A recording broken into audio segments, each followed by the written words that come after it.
I believe that most human beings are only living at about 40% of their capability. So the mind has a governor, like a car.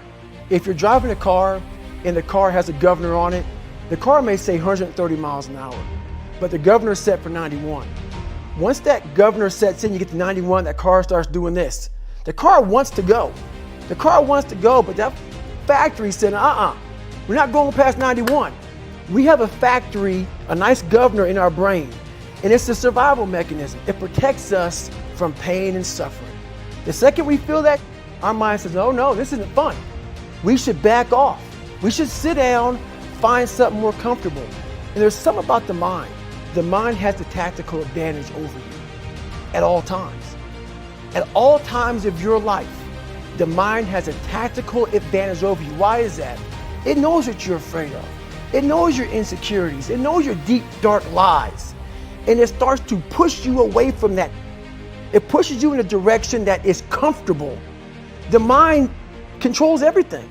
So what I realized was that when I was growing up and I was 300 pounds and I got all fat and I got all insecure, I realized that my mind kept taking me in this direction. When things got uncomfortable for me, when I was facing my insecurities, when I was facing my fears, my mind said, oh no, we have the tactical advantage. We need to get you, separate you from this feeling over here. Life's all about feelings. We want the happy feeling. We don't want that feeling of this sucks. Why am I here? And you don't have any, so you can't answer those questions, so you leave. I started realizing that if in that moment you can answer those questions and you are now in charge of your brain versus your brain ruling you, that's where all that stuff comes from. So the 40% rule is all of that. You get to 40%, your brain says, we're done. Let's roll, man. This is starting to get painful. This is uncomfortable. So you sit down.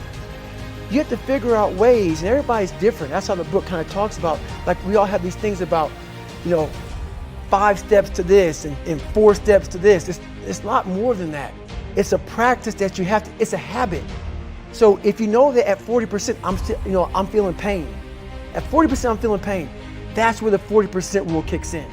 Now it starts. Okay, I'm feeling pain. My mind's saying all that to me. It's saying get out of here, run, flee.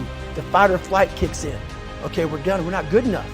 It starts telling you all these things. You start to believe it because the mind controls all. This is the time where you have to gain control back of your mind. It's okay. Let me see if I can go 45%. And once you start giving yourself more and more hope and start realizing, okay, the mind starts to be, okay, what are you doing? We're supposed to be going right and you're going left. You start then controlling your mind. Start finding more in yourself, and then it goes from 40% to a lot further than that. But that's the start of it though.